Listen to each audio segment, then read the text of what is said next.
Well, fighting in the main event of UFC Edmonton on November Yes, 2nd, let's welcome in the number 3 ranked flyweight of the world, Amir Albazi. Amir, how we doing, man? I'm doing good. I'm doing good. How are you? I'm great. Thanks for taking the time to talk to me. And about a month out, like, excited for Canada? You ever been there before? No, I've been in Canada before, like just competing in grappling competitions, but never in MMA, never in a UFC event. So this is really exciting for me. I love traveling to new places, fighting in new countries, new places with different crowds. So Canada is going to be really interesting. And like, are you heading there early at all to hang out, or are you going there like when are you heading Uh, over? Probably like a week before the fight. Since I have to deal with fight camp and my own training always have priority. So, but besides that, maybe staying there after for a few days to see what Edmonton have to offer. And I mean, the fans are missing you, man. We haven't seen you since 2023. Big neck injury, had the first Moreno fight canceled. So, all healthy now, all good to go. Yeah, man, it's been such a long journey, like time flies quick. It's been almost a year and a half from the time I gonna fight. It's gonna be a year, almost a year and a half since I've been to the cage. And before that, I had also long like time dealing with injuries. But man, after the Kaikara fight, had a heart surgery actually. That's a lot of people don't know. They think it's only a neck surgery. It's not only the neck surgery. So I was dealing with a lot of issues in camp for the Kaikara fight. And after after the fight, when I did all the testing and stuff, it showed that I have tachycardia, something Cristiano Ronaldo had. I don't know what it is, but it's higher when your heart kind of like pumps really hard. Yeah. Like my heart rate was caught at 240 beats per minute. Like it would just go by itself. So I did a heart surgery in November, and after that, I moved to Fight Ready from Vegas. Started training, got the fight with Moreno, and then mid camp, I just out of nowhere, my left arm like stopped working, losing strength, can't jab. So when I went to the doctor, of course, I thought I'm still fighting. I'm thinking, this is another thing I have to deal with, and we're gonna just get back into camp. And to be honest, like all the doctors said, like you have to go into surgery now. I'm like, no. They're like, no, you don't understand. Like you're one hit away from getting paralyzed. You're Yeah. literally one jab away or one takedown away. So to be honest, I didn't know. I found out on Instagram like everyone else. So I was on my phone, and then the UFC doctors, when the UFC received that news, they pulled me out of the fight straight away. Man, a big neck surgery. They opened me up here from the throat, like start cleaning up the vertebrae, like scraping, put two titanium plates into my neck, sew me back up. And, it's been tough, going from training my whole life to this, probably the biggest surgeries I ever had in my career. So being off for so long, dealing with a lot, mentally just not being able to train, not being able to do anything.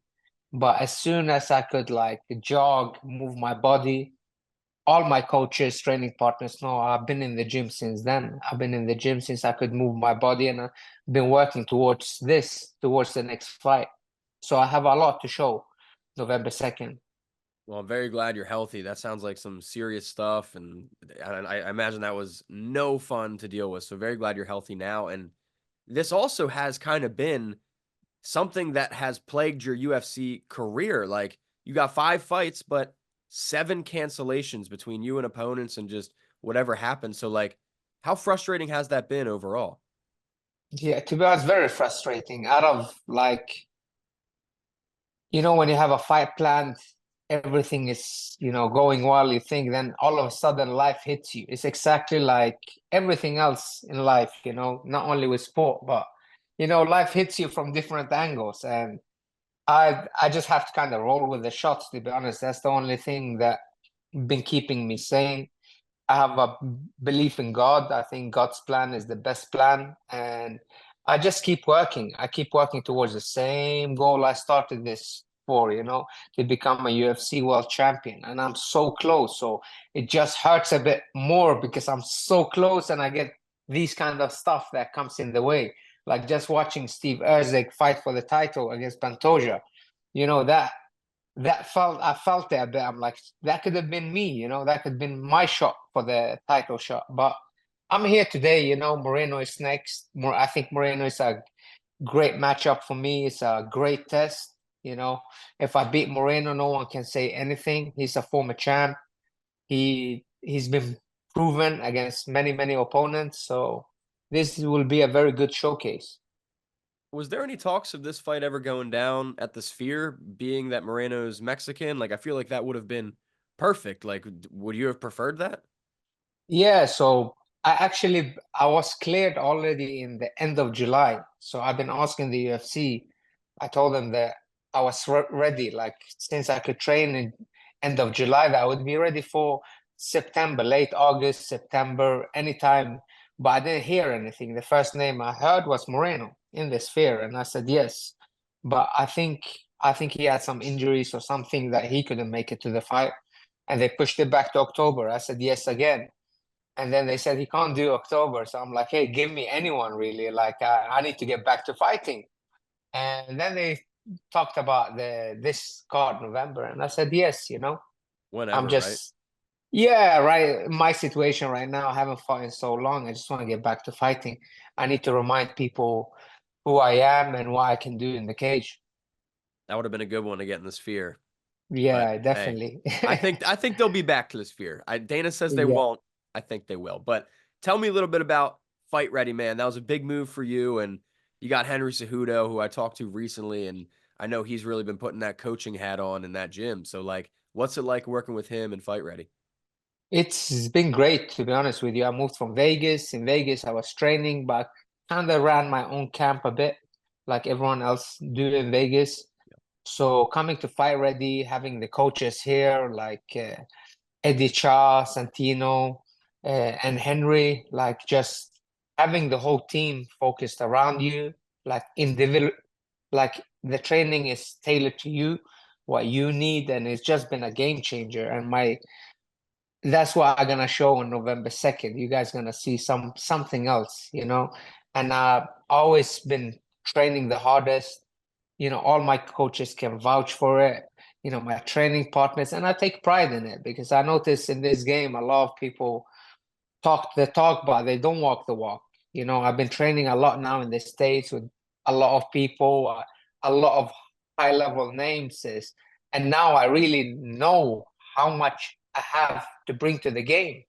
A lot of people want to say that they train the hardest, they improve the most, but I really think I do, and a lot of people can vouch for what I'm saying. I've been doing this since I was 16, non-stop. Like I go 110% in everything I do, and it's gonna show now with the right coaches, with the right team behind me, with the right support.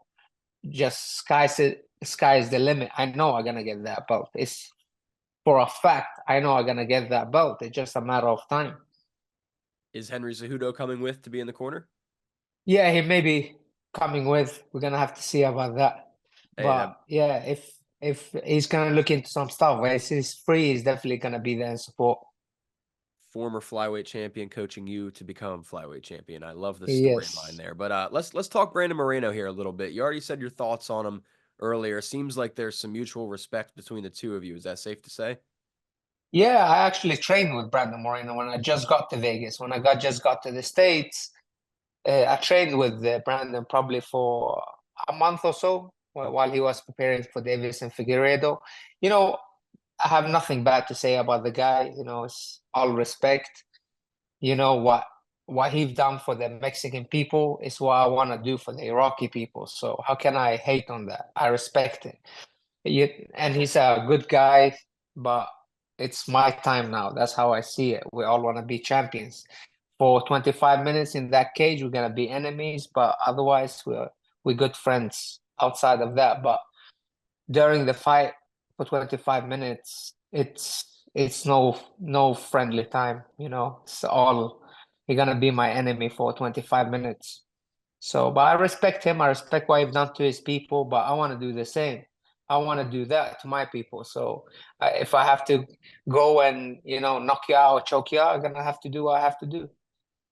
And do you think this fight goes that 25 minutes? Do you think there's a finish? Like, what stylistic matchup do you envision this fight looking like? I'm not going in to try to, you know, be perfect and play a decision. I'm going there to finish him. I need to go in there and put a mark on the division that I'm not here to. I'm here to I'm here to finish Brandon Moreno and fight for the title next. And I won't do that by getting a decision. I need to go in there and choke Brandon Moreno out or knock him out. And that's how I fight for the title next. So that's the plan. I'm not planning for decisions.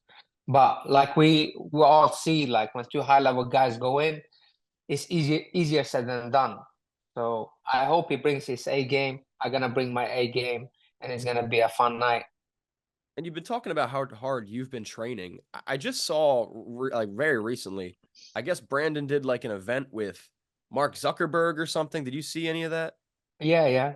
When you see that, like, do you think, all right, I'm looking at this on my phone while I'm sweating in between rounds of the gym, and he's doing something with, Mark Zuckerberg. Like, does any of that make you think like maybe I'm taking this more seriously, or do you just think that that's not To be related? honest, I focus on myself and myself only. I focus on how I'm training, how hard I'm pushing, and then each to their own. You don't know what he does outside of that. Maybe that's just like a weekend. So I expect the best Brandon Moreno to show up on November 2nd. I'm not expecting or putting anything in my head. I expect the best version of Brandon Moreno because he's had two losses back to back now. I, with all due respect, I don't think he had a good performance in his last fight. I don't think I had a good performance in my last fight. So when I know how motivated I am to come and show who I really, what I really can do, and I think he is in the same boat. So that's why I just expect fireworks and a good fight. I think he's really motivated to come back and show what he can do. But I think I'm more motivated than him. I think he's been the champion. He had all of the glory, all of that. I haven't. I'm more hungry. I'm more dedicated. I really want that title. I really wanna do something good for my people, like he already did. So, and we're gonna find out in 25 minutes. We're definitely gonna find out. And I mean, the flyweight division right now is very exciting. You got the champion Pantoja sitting on the sidelines while you got this fight going on, yourself, Moreno, and then you have Taira and Brandon Royval who are fighting. So, what do you think? Do you think the winner of your guys' fights goes right to Pantoja, or do you think the winner of your fight has to fight the winner of Taira and Royval? Yeah, that's exactly what I'm wondering. Since Pantoja's is been quiet around him, I don't know what's going on. I heard about Kaya Asakura. So it's a bit mixed up in the flyweight division. You cannot really do the math there. It's very hard because you don't know what's going on. I'm focused on Brandon Moreno November 2nd, and that's the only thing on my mind. If I'm gonna have to fight the winner of Royval and Tatsuro Taira, I'm more than happy. I need to beat these guys anyways when I become a champion. So if I beat them before or after, it doesn't really matter. The goal is still the same, is that belt in the end of the day. Now, is it Pantoja maybe specifically who you'd like to fight for the belt, or that doesn't matter either? You just want to win a fight for the belt? No, I just want to win the belt, but against who, I don't really care. Pantoja would be really fun since I see what he's done to all the other guys, and I'm 100% sure he won't be able to do it to me. And he knows it too, My jutsu is too good. My style matches up to his style way too good. So I can crack him standing up, and I really think I can submit him on the ground too. I can match his jutsu. So if that fight ever happens, it would be a really good showcase. And when you do someday win this belt, we see champions all the time. We see the videos of them going home, getting off the airplane, the airport going crazy. Is that something you plan to do? Would you like to bring the belt back to Iraq someday? Yeah, man, I see that in my every time I close my eyes, every time like I just fantasize about the future. That's exactly what I see. Everyone can see now the Middle East is like booming when it comes to martial arts, and I've seen that in my own country. But the problem is they don't have the resources. There's not enough support. But if you just go there and see how much they love this, then you would you would understand they really love this sport. And for me to be able to give them a platform, a head start, that would be like the best thing I could give back to them as first Iraqi fighter, to be the first Iraqi champion. That would be even bigger. So exactly, that's why I have nothing to hate about Moreno. That's exactly what he did for them. I'm looking to do exactly the same. And like he said, maybe not today, maybe not tomorrow, but I'm gonna do it. I love it, man. And Amir, we're at like the 15-minute mark. Do you have time to do one more fun little segment? Yeah, Let's sure. do it. Appreciate your time. So I don't know if you've seen this on Home of Fight, but we like to do a best pound for pound, whether it's wrestler, boxer, whatever it be in the UFC. From my eyes as a fan, you have some of the best grappling in the entire promotion, in the entire sport. So I would love to get your thoughts on the best pound for pound wrestler in the UFC. I'll give you names. So like, you Okay, know what? wrestler when it comes to grappling or wrestling? I think MMA wrestling. I think that's the Okay, consensus here. Okay. So okay, I'll give you two names. You'll pick a winner, and then the winner will move on to the next name I give. Does that make sense? okay, makes sense. Let's do it. So we're going to start with Bo Nickel versus Colby Covington. Kobe. Colby beating Bo Nickel. Okay. So what if Colby Covington takes on Kamaru Usman? Oh, that's a hard one. Kamaru. So now we got Usman or Khamzat Chimaev. Hamzat is definitely a better wrestler. And this is a tough one because Khamzat's great, but Daniel Cormier has Olympic gold. So Daniel Cormier or Khamzat Chimaev. Oof. I would say Daniel, since who he took down like in his prime, like he did against way bigger guys. He was way shorter. So of course DC. And what about Daniel Cormier or somebody he's fought before, John Jones? Oof. As a better wrestler, they kind of even.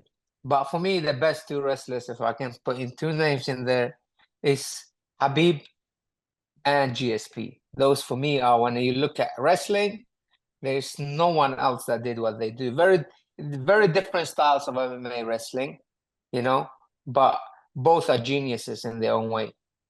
All right, well, GSP when it comes to timing, Khabib when it comes to wrestling against the cage. So, well, that's interesting because if we eliminate John Jones and DC, my next two people after that was George St. Pierre and Khabib Nurmagomedov. So who would win that?